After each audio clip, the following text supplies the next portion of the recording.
Hi, I'm Dan McNeil. Coming up on today's edition of the Danny Mac Podcast, 15-year NFL receiver Brandon Stokley will give you the recipe for what the Bears need to do to get back on track offensively in Indianapolis this weekend. First, I want to remind all of you players that you can do same-game parlays on college football and NFL games to earn extra squares, your exclusive squares. See additional chances, profit boosts, bonus bets, and many $10,000 jackpots. Check it all out at betrivers.com. You're now watching the Danny Mac Podcast on the Bet Rivers Network. Had Bet Rivers existed back in 2000, I wonder what Brandon Stokley would have been to score the first touchdown in Super Bowl 35, probably 100-1.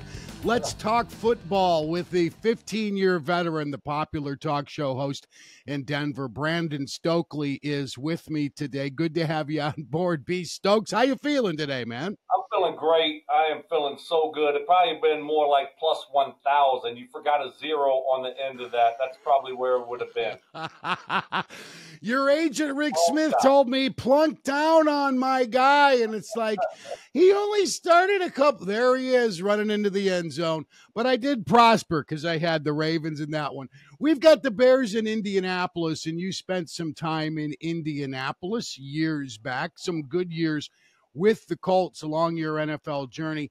What do you think so far of Chicago? I imagine you had a chance to see him against the Texans this past Sunday night. Tough start for the Bears offensively. Yeah, really tough start. I mean, I was very optimistic heading into the season. You look at their skill position guys, some guys that they brought in, Rome, that they drafted Rome from Washington in the first round, and putting the weapons around Caleb Williams. But their offensive line, it looks like a little bit of a mess. You got to get the running game going to take some pressure off that passing game. You got to protect him better. So not an ideal start there in Chicago, but you got to also remember it's only 2 games, and you know we do that here in Denver a little bit. You start looking at the situation with your young quarterback, and you're like, oh, what's going on? Is he going to be a bust? Is he going to make it? Why is he struggling? That's the process here. Sometimes it takes a little while. It's been slower than I thought there for Chicago. And then you look at the Colts and what they have going on. They need to win bad. I mean, they got to find a way to get a win. Anthony Richardson, the young quarterback, is he ready to take that next step? Didn't play a whole lot last year. So it's one of those things where it's tough. It's tough to play that position in the NFL, and you got 2 young quarterbacks there in that matchup, and it's going to be an interesting one. Both teams need to find a way to get a win and get things back on track. Brandon, I'm sure the Bears offensive coordinator, Shane Waldron, would love to get Caleb Williams going this week for the first time. But what you said, I want to circle back to, and that's run the football. Take some pressure off him. Indy seems like the right team against which you can do that. But the Bears offensive line has been a shit show.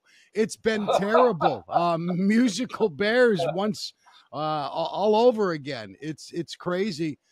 Man, if they can't get that fixed, I don't know what the rest of it matters, because this kid ain't going to make it until November if they don't get better up front. Yeah, he took some hits, certainly against the Texans. And, it's easy for us, media, fans, to say, run the ball more. But then you put yourself in the offensive coordinator's shoes, and you do run the ball, and you get, a minus 2-yard run. And then now you got 2nd and 12. You want to run it again? Or you run the ball and you get 4 yards. Then the next play you get 1 yard. I mean, so if you're not having success running the football, it's tough to sit there and call run plays. And but it's one of those things where, yeah, you want to stick with it. But, when you're calling the play and you're going backwards, it's really difficult to continue to run it.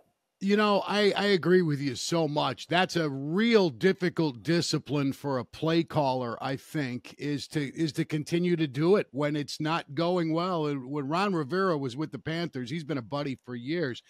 I said to him after a win on the road when they kept the ball away from the opponent all day, that's the best 74 rushing yards I've ever seen, because it took you 38 carries and you hogged the ball all day. He says, I was very proud of our group for that.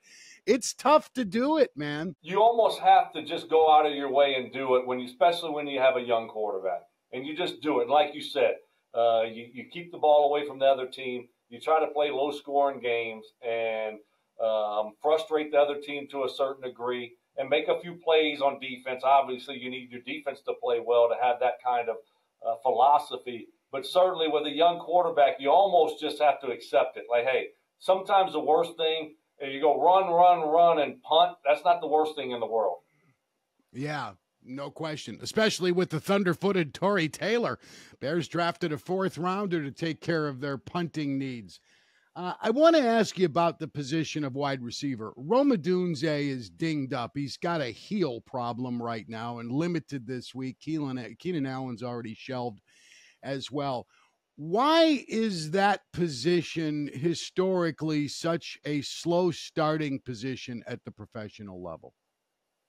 I think it's like anything. You look at the college game right now, and these guys have so much space, and the quarterback has so much time, and you're just kind of running free. If you're a good receiver, and you know those guys that get drafted in the first round are good receivers, and you're playing against inferior competition a lot of the time also, and you get to the NFL and you know you're playing against the best of the best, and the quarterback doesn't have 8 seconds to run around, and I guess unless you're Patrick Mahomes, and extend plays and find you late. You got to go out there and you got to, you know, get open, play in and play out. And I also think that, you know, obviously competition is there and it becomes a lot more difficult.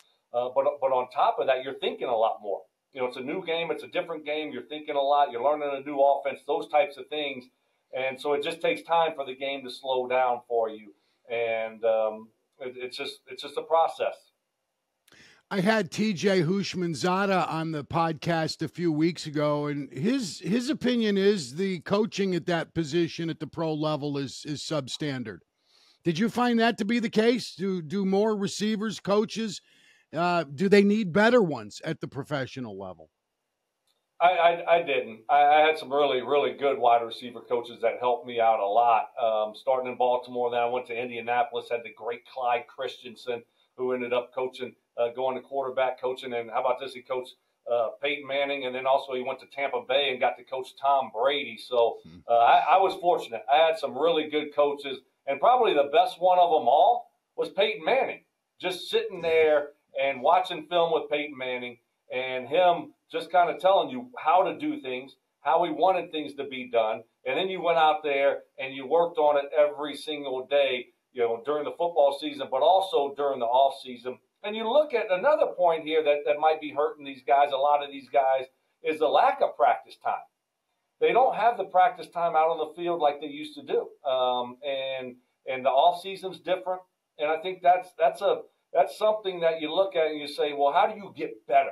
How do you improve? Well, you work at it on the field. And when you don't have the amount of time that maybe you had 20 years ago, I think that affects these guys also.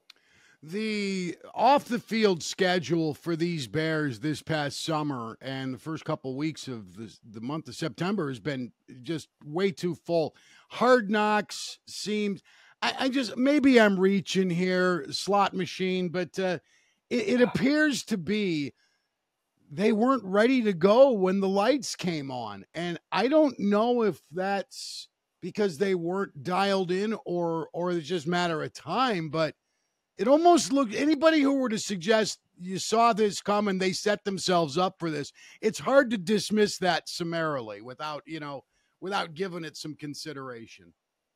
Sure. I think you look at, how it's looked so far, it's hard to argue that. But I think nowadays coaches are so scared to get guys hurt in training camp. And because if you lose a couple dudes, guess what happens? You got no chance to win. It's about the Jimmies and the Joes and not the X's and the O's. So you got to have the guys that go out there and win football games. And so if you get one of your main guys hurt in training camp, the next thing that's happened is you're fired. You have to win football games, and you have to win them now. They're not giving you 5-6 years. You got to win games. You got to win them now. So coaches are so scared and concerned with injuries that you just don't practice like you used to practice. And then there's limitations again on how many times you can wear pads. You don't see any hitting anymore. There's no tackling. Tackling to the ground? No, you don't see that anymore. But that's real football. Some coaches, some teams don't even play their guys in preseason games, and then you want to go out there and play at a high level in the regular season when, football is a game of physicality.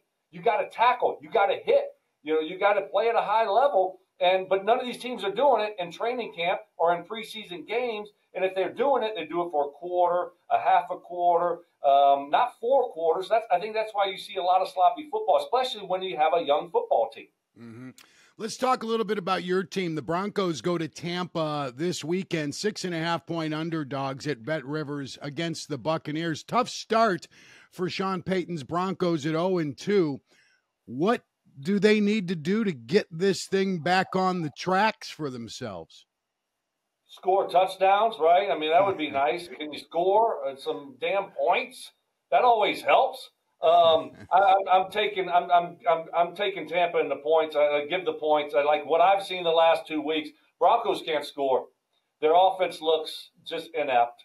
It's been below not good. And their defense has played well, though. You give them credit. Their defense has played well. But on the road, tough environment. It's been a tough start here for Bo Nix and this offense. You look at him, and he hasn't been the main issue, but the talent around Bo Nix is just not. It's not enough early on for a young quarterback to be able to go out there and help him out and lift him up a little bit. It's like they're expecting him to do all the heavy lifting, and the guys around him have to play better. Guys in the wide receiver position. You got to start making some plays. Who's our tight end? Who's the slot receiver? The offensive line has looked like a mess. They can't run the ball again to the Chicago Bears, and what you're trying to do. Their running game is just so bad. It's just awful. So you got to help the young quarterback out a little bit more. I think they will be making some adjustments, trying to maybe simplify some things here. We'll see what that looks like. And the defense has played well, so you give them a lot of credit. But overall, right now, you're trying to develop a young quarterback, and sometimes that takes time, and that's what it's looked like from the Denver Broncos the first 2 weeks. Is Javonte Williams healthy? He's healthy. He lost. He came in from the end of the offseason to training camp. He lost 11, 12 pounds. He looks great, but it's just not showing up on the football field. And to, give him a little bit more credit. It's hard when you're getting 8, 9 carries in a game. He's a big bruising running back. He needs 18 carries in a game, and he hasn't been able to get to that number yet. But he looks rusty. The whole running game looks rusty. Whether it's him, whether there's no holes there, it's been one thing or the other when it comes to the running game for the Broncos. How has George Paton, the general manager, survived hiring the wrong coach when he started, signing the wrong quarterback in Russell Wilson? Nothing's gone right for the Broncos. Yeah, well, Sean Payton likes him. I mean, Sean Payton's calling the shots, right? He's running the show. When you pay a guy, 5 years, close to $100 million, you're letting him call this and run this football operations. And their owner is very patient. Greg Penner, he's done a great job, took over a couple years ago, and he was patient with Nathaniel Hackett. And I think he's being patient in this situation and letting Sean Payton run the football side of things. And so there you go. Brandon, during your playing career, you had a bunch of concussions, and you know what it's like to have that wrestling match in your head. This is what I love. This is how I support my family. I'd like to live a normal life at the end of this. What are your thoughts on what's going on with Tua right now in Miami? Tough deal. Like you said, I had my fair share. It's a different world now than what it was, when I played and when I had most of my concussions. The NFL hid a lot of stuff from players. And you didn't have all of the information that you should have had and that they have nowadays, right? And the hard thing, also on top of that, the hard thing is it's your brain. It's not like you can take an MRI and see, it's healed. You're fine. You're good to go. You're not going to have, you don't. So you have these tests that you do, right? Just tests. And I don't know, that's the best that they have, but to say that that's a great way to determine if you're ready to play football again or not, I don't know. I think we're still learning a lot here. And I will give the NFL credit because I do think that they mishandled a lot of stuff, and they owned it because they had to. But I wish we would have known how much they knew and how much they covered up. But you had the concussion lawsuit, and they settled it, and nothing to see here. They have put a lot of resources into getting better at it moving forward, and so it is a lot better than what it was. And it's a tough deal, and like you said, it's tough because this is what you do. This is your livelihood, and this is what you want to do. And it's hard to predict and project what your life is going to look like 30 years from now. So I feel good. If I'm a player and I get a concussion and you sit out 4 weeks, 5 weeks, I'm back to normal. Am I supposed to retire from football at 25, 26 years old because I'm scared of what might happen to my brain in 20 or 30 years? So that for me, that's just it's difficult for an athlete to look that far down the road and say, I'm going to stop playing football when I feel fine right now. What was your reaction after watching the movie Concussion for the first time? I never watched it. Really? Never watched it. I don't want to see it. It's right. No need for me to see it. Not going to do me any good. Willful ignorance. You know what? And I engaged in it as well for the first few years. I was friendly with Dave Duerson, and he put a shotgun barrel to his chest in 2011. It's a horrifying film. It emptied me. It made me feel some degree, Brandon, of guilt for waving the flag for this game for so many years publicly. It's still a game I love, but I just wish there were better ways, as you indicated, of testing the brain before it's too late, before it's posthumously.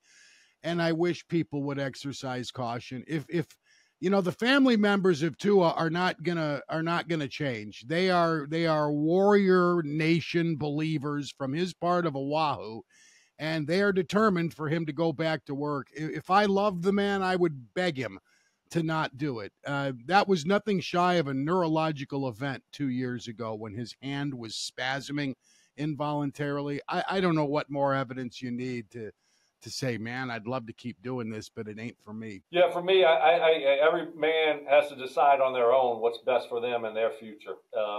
It's not for me to speak on and try to give him advice on how to handle it. I don't know how he's feeling and what's going on in his life to try to give him advice on whether to not play and be done with football or whether to continue to play. I think every individual has to make that decision for themselves.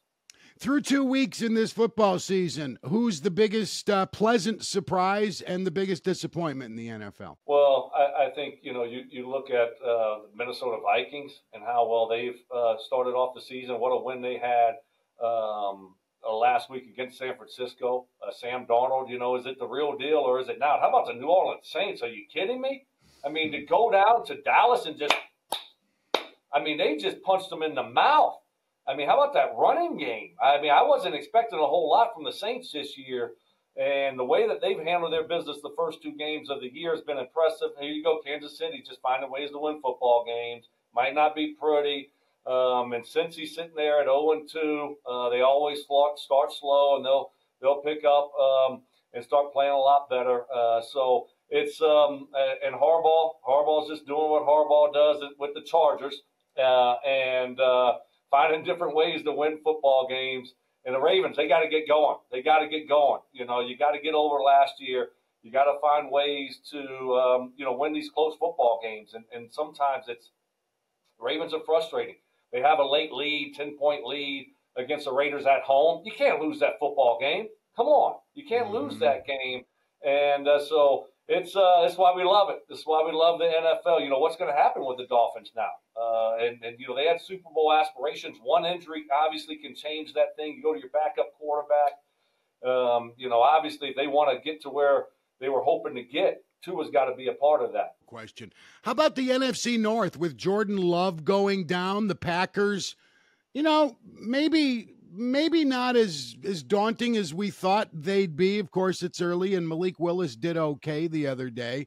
But you're right, with the Vikings beating the Niners the other day, suddenly you're like, wow, maybe we shouldn't have put the fork in him so early. Who do you think wins the North in the NFC?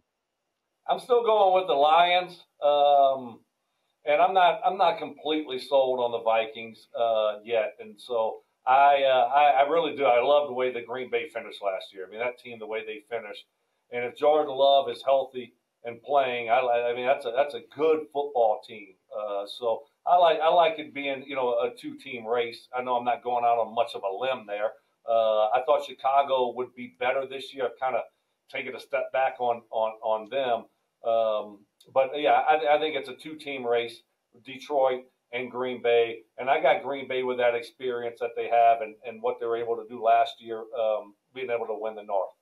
All right, should I take the Bears and the 1.5 in Indianapolis Sunday? That is such a tough one. On the road, I mean, the NFL is one of those leagues where it's like the Colts aren't going to go 0-3, are they? I mean, they're going to find a way to get a win here, right? I mean, they have to. At home, they played bad last week against a backup quarterback, but they were on the road. It seems like it's just one of those NFL games where I'm taking the home team here. The injuries there with the Bears. They're not protecting very well. You're on the road, right? You're on the road, and so usually that doesn't help your order of operations in your running game. So, no, give me the Colts. Brandon, thanks for the visit. Always enjoy talking football with you. Have a great week 3, man. Can't wait. Thanks for having me. I always appreciate it.